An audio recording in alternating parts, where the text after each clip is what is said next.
Welcome to Premium Times Podcast. You're listening to Premium Times Half Hour on Radio, where the team discusses a Premium Times State of the Race report, a special weekly report that spotlights political twists and turns as they shape the forthcoming general elections. The report focuses on Labour Party's candidate Peter Obi and his illiberal supporters. Give him or something. Well, considering the fact that we've been seeing a lot of fraud cases, particularly with Hush Puppy, Invictus Obi, I mean, what does this mean for Nigerians in the abroad?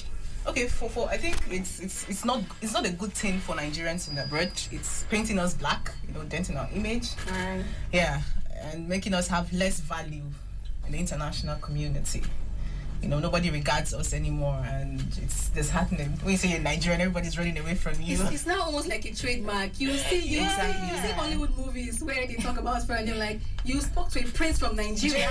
Exactly. That's Okay, all right. So we'll take a short break, and when we return, we will be joined by Mr. BC Abidoye, Premium Times assistant managing editor, who wrote the weekly PT State of the Race that looked into Peter Obi's illiberal supporters and how their activities are affecting his campaign. Stay with us.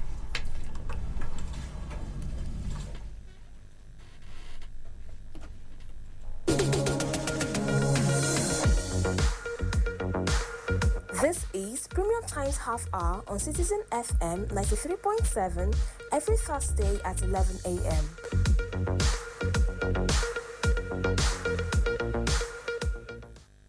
Welcome back. If you're just joining us, this is Premium Times Half Hour, brought to you by Premium Times on Citizen FM 93.7. I like to call them our gracious media partners. We have Mr. BC Abidoye in the studio, and Mr. BC is Premium Times' assistant managing editor, and is part of the broad coverage of the political desk, where he coordinates the production of regular political features and analysis. And he has graciously joined us in the studio today to tell us the chances of presidential candidates in this election season, because aside the heat, that they face themselves, their fans, or let's say their supporters right now, have contributed a lot in shaping the political discourse of the country. And in today's episode, in the case of Peter Obi, and so Ogi and Queen Esther, is there? There's something really interesting going on here. Have you noticed that Mr. BC's political predictions are almost usually very accurate? Mm-hmm. Yes. Mm-hmm. Yes. Yeah. I have noticed. Yes. Very, very. In fact, 90% accurate. The accuracy is so close. So Mr. BC, please tell us. I understand that you've been doing a lot of analysis, and this analysis sort of guides how you go about your predictions, basically. So, how is it? How do you have like a divine person telling you that, okay, this is what is going to happen next? Please tell us. Yeah, not quite.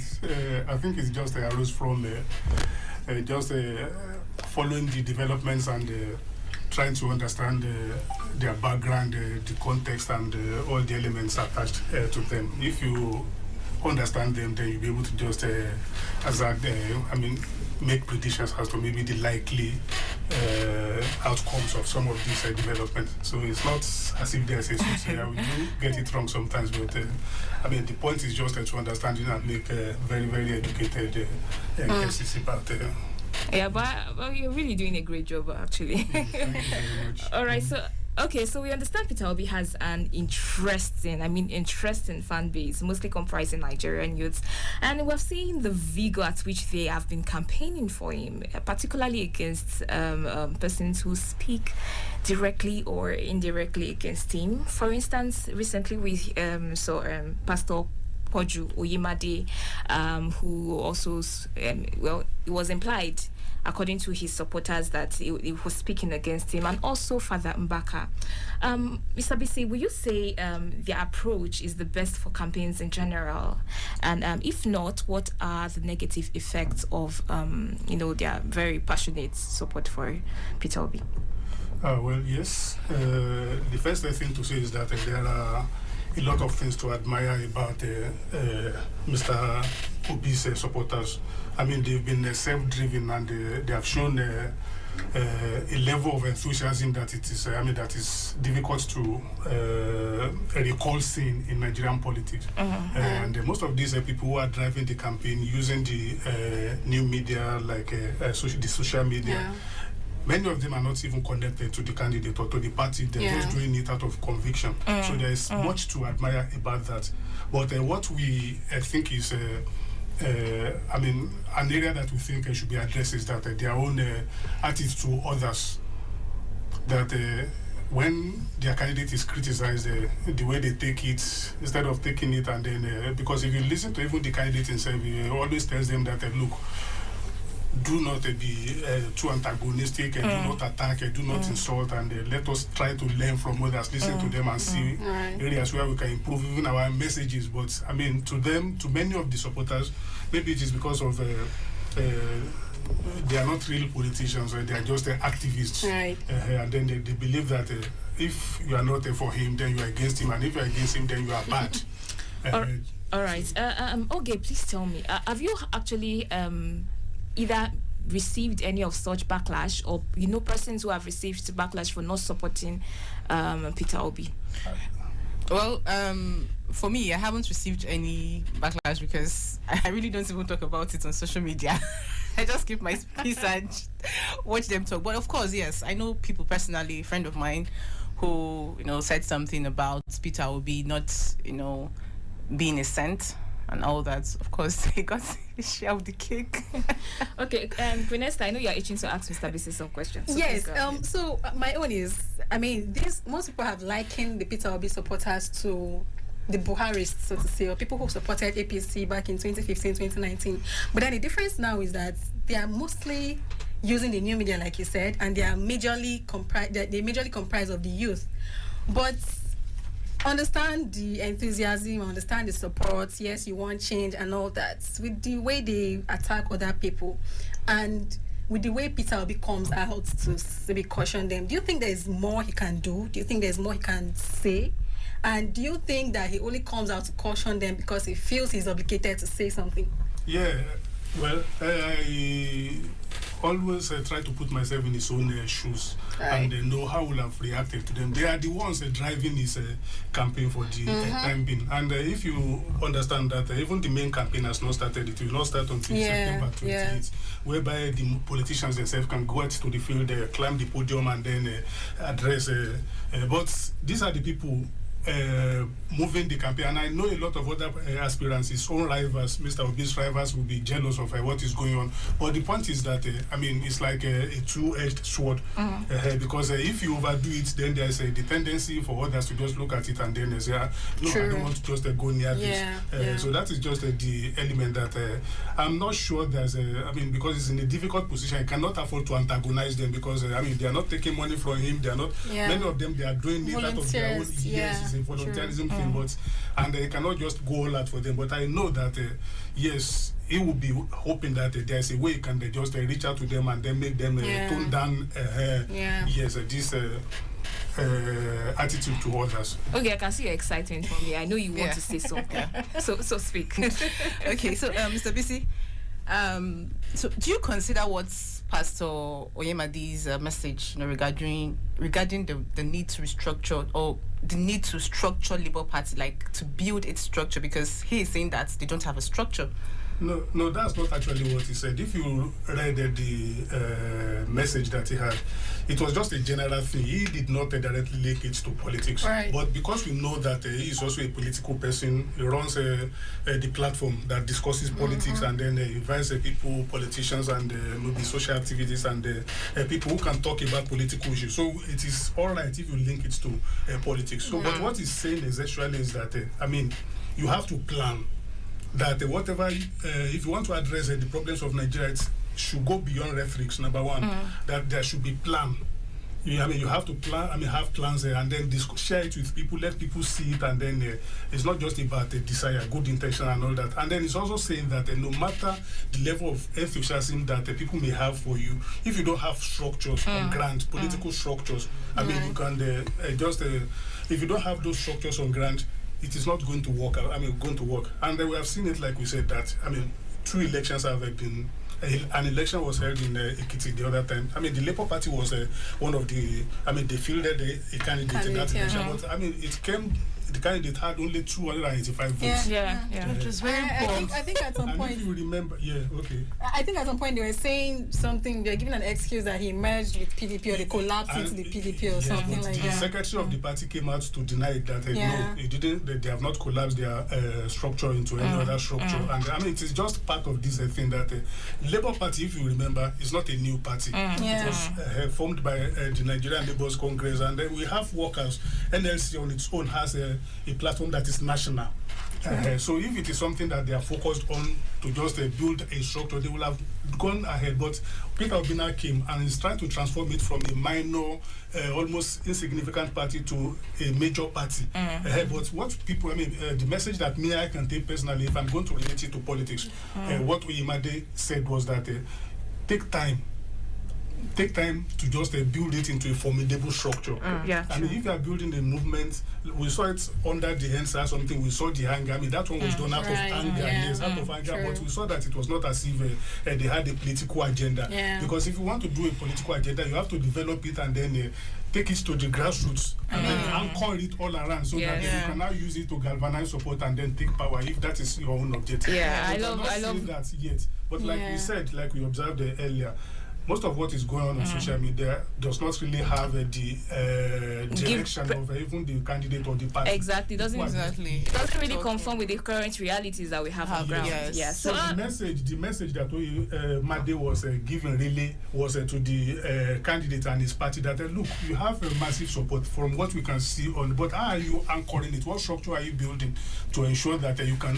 This becomes something that is yes. So that is just the message that I see. But it's a supporters. That's the hard truth they did not want to hear. All right. Of their own activism. As much as we're having a lot of enthusiasm going on here in the studio, I'm very sure that the listeners are trying to weigh in on this conversation. But before we hear from you, we have to go on a quick break. And please call the following numbers: 0903 3222 9797. I'll take that again: 09032 22 9797 or 08082 22 22 037. I'll take that again: 08082 22 2037. We're expecting your call and stay with us.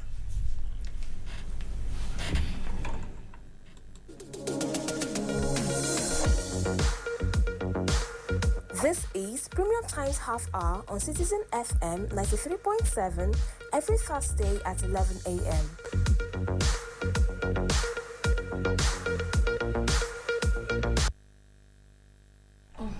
All right, welcome back. If you're just joining us, this is Premium Times Half Hour brought to you by Premium Times on Citizen FM, and we have Premium Times' assistant managing editor here, Mr. Bisi Abidoye, who writes PT State of the Race, a weekly report into the politicking in this election season. I'm sure it's something you do not want to miss. And today's focus is on Peter Obi's vibrant fan base and supporters, and the effect of this vibrancy on his campaign. The phone lines. All right. Yes, the phone lines are 09032 22 9797 and 080 82 22 20 37. We're expecting your input on this. You can also text us as well. We are waiting to receive your feedback. So Mr. BC, let's talk about identity politics. Does it come to play in this current political landscape? Yeah, well, in a way, because identity politics, if you are going to just capture it in full, means maybe trying to build a political agenda out of the needs of maybe your particular identity, like maybe racial identity, ethnic identity, or religious identity.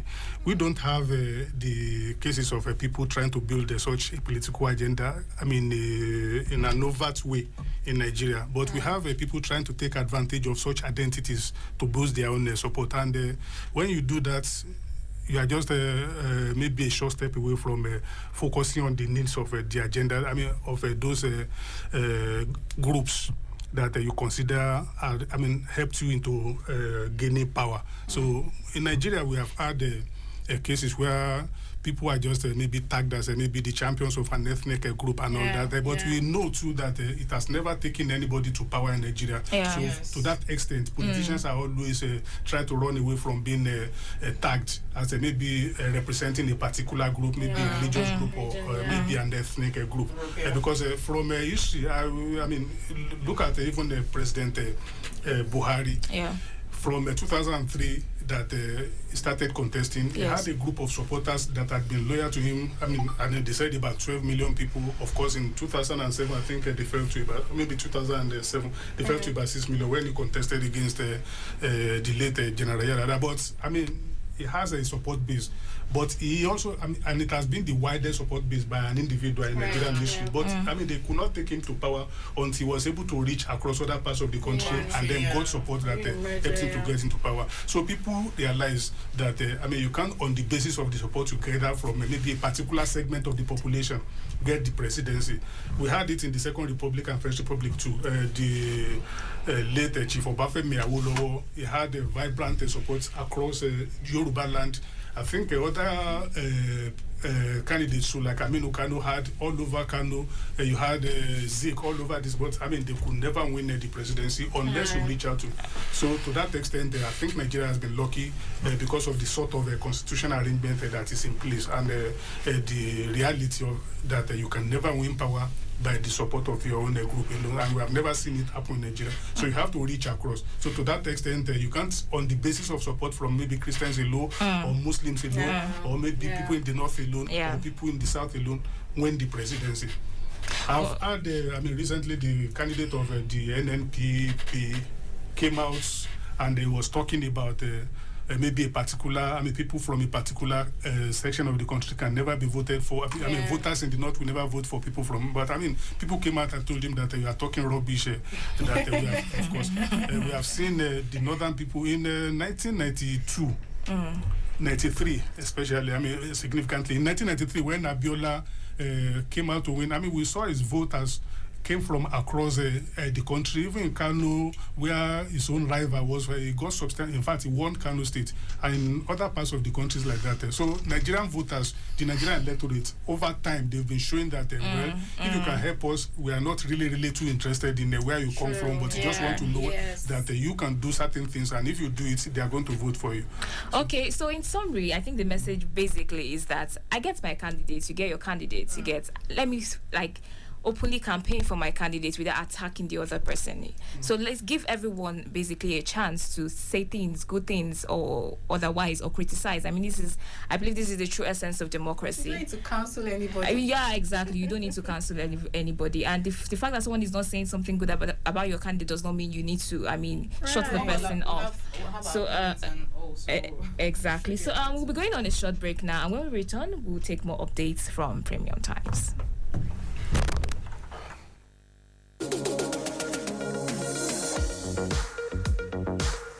This is Premium Times Half Hour on Citizen FM 93.7 every Thursday at 11 a.m.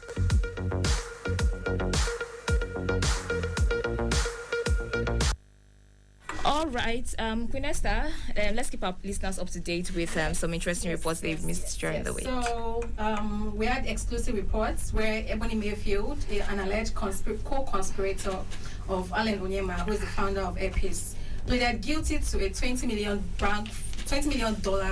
bank fraud at a U.S. court. The analysis was published, and analysis was also published that looked into the web of controversies around Atiku Abubakar, the PDP presidential candidate, such as his moral standing, his zonal proprietary, and his democratic style. You can find all of that on Premium Times websites. Thirdly, we had our podcast channel, Premium Times Podcast, that was recently nominated by the Association of African Podcaster and Voice Artists in the Current Affairs and News category. You can bring this win home by voting for us on www.apva.africa/votings under the news and current affairs sections. And thank you so much. This is where we round off today's episode. I'm sure you had an amazing time with us, and make sure you keep it locked onto Premium Times Alpha every Thursday at 11:05 on Citizen FM 93.7. Again, this show is brought to you by Premium Times, a leading multimedia news platform where we share every minute stories that help you make informed decisions and hold public officials, individuals, and organizations accountable. We have cartoons, videos, podcasts, and other interesting content for your delight. And for timely updates on politics, entertainment, sport, and business, visit our website www.premiumtimesng.com to follow us on all our social media platforms. And we'll be here again. Same time, same day. From Quinesta, Oge, and I. Enjoy the rest of your day. And Mr. Busy, yes. Thank you, Mr. Busy. Our political soothsayer. All right, bye for now. Abuja. Wake up.